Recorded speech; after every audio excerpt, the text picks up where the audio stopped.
শান্তি আজি 21 ফেব্ৰুৱাৰী 2025 বাপদাদাৰ অব্যক্ত সংকেত হৈছে যিকোনো সিদ্ধিৰ বাবে প্ৰথমতে হৈছে একান্ত, দ্বিতীয়তে একাগ্ৰতা।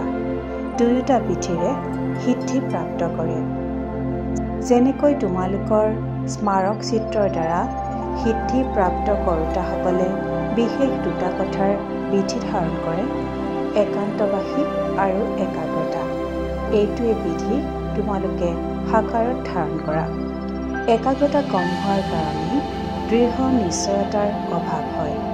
একান্তবাসী কম হোৱাৰ কাৰণে সাধাৰণ সংকল্পই বীজ দুৰ্বল কৰি দিয়ে। সেয়েহে এইটো বিধিৰ দ্বাৰা সিদ্ধি স্বৰূপ হোৱা। ওম শান্তি।